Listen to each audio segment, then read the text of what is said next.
All the way back in the 2nd century BC, the Han dynasty served as the second Chinese imperial dynasty to date and had ambitions to accomplish more than just that. Initially hoping simply to resolve the recurrent issue of Emperor Wu decided in 138 BC to send an envoy off to try and form some type of alliance or garner support from the Yuezhi in the west. As he traveled through Central Asia, the emissary, Zhang Qian, witnessed for the first time a variety of new people and cultures and was particularly fascinated by the Da Yuan people. To be specific, Qian was drawn to the horses of the Da Yuan. Although the Han dynasty had long been using horses in warfare, and even as far back as during the 11th century BC, Shang dynasty cavalry and chariots were popular, the horses of Da Yuan appeared to Qian to be far superior to those that were bred in China. Admiring their size, strength, and speed, Qian returned to Emperor Wu and informed him of these magnificent beasts. As a result, Wu decided to purchase some of these western horses,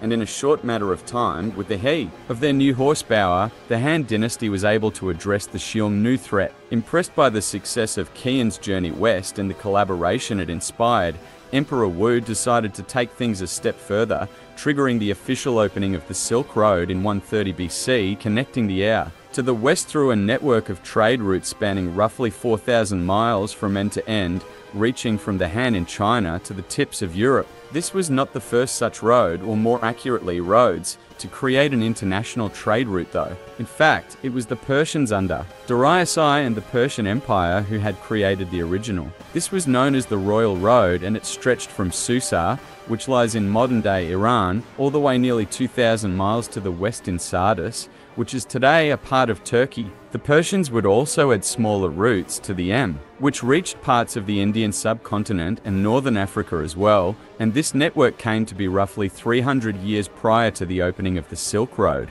Although later outdone by the Silk Road, the Persian Royal Road was quite impressive in itself, and the writings about its messing, provided to us by Herodotus, would later form the basis of the United States Postal Service creed. Nonetheless, the Silk Road would soon be the ultimate route or routes for messengers, merchants, and explorers alike. The roads were used in a few manners, with the main being for commercial trade. Despite the fact that the term we know it by now was not actually coined until the late 19th century, the Silk Road did, in fact, serve as a major contributor to the trade of silks throughout the regions it spanned over. For a long while, silk only came out of China due to the fact Chinese, who had discovered how to harvest the material from the cocoons of silkworms and had strategically hidden this discovery from the rest of the world. Thanks to the creation of the Silk Road network though, the material and products produced from it could now be sold all throughout the path to Europe, and it was the Far West Romans, in particular,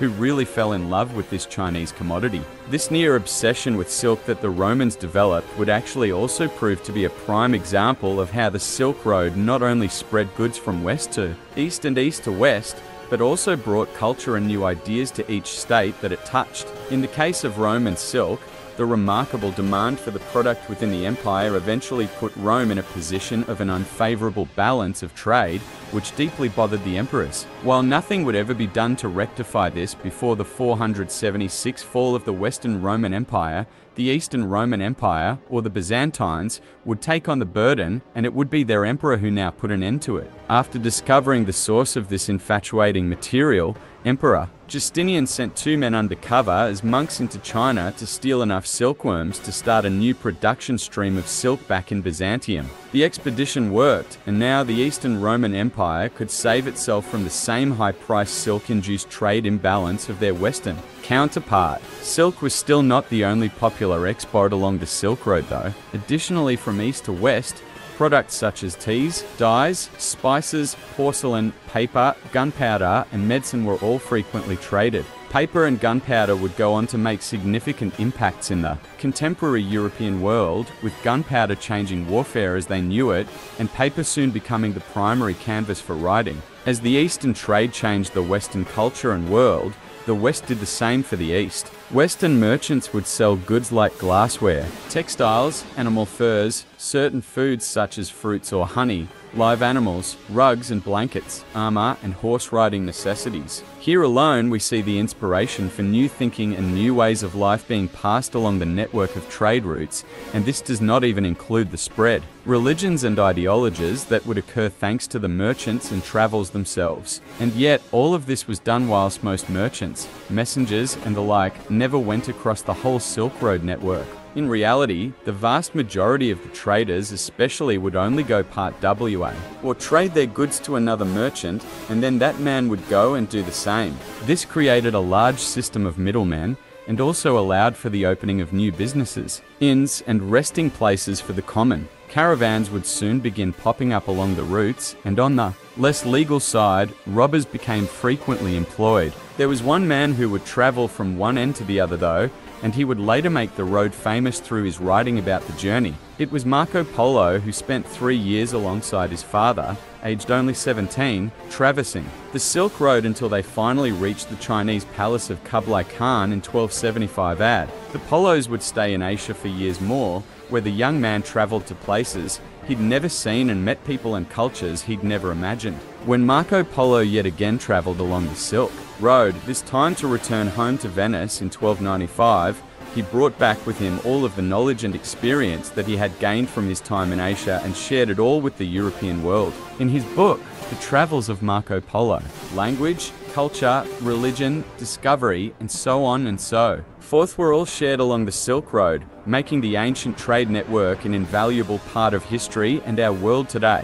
Even disease spread along the routes, and many historians point to the Silk Road in particular as being the possible culprit for the spread of the devastating Black Death in the 14th century. Yet, the Silk Road only lasted for another 100 years. This is because after the Ottoman Empire conquered Byzantium, the Ottomans all but entirely cut off any trade with the West and shut down the Silk Road. Looking for ways around this, many Europeans began to explore the seas instead, hoping for a means around the blockage on land. This birthed the age of discovery, lending soon to the eventual European expeditions to the New World that would shape so many countries as we know them today. In many ways, it was the Silk Road itself that can be credited for these monumental moments in history, as it was the possibilities provided by the incredible trade network that would give Europeans a craving for further exploration and global trade, which would send them to the seas in response to the Ottoman intervention. Thus, the Silk Road worked in a plethora of ways. It served, obviously, as a hub for international trade and commerce. Additionally, these routes would open up new journeys for explorers, allow for easier passage of messengers from east to west,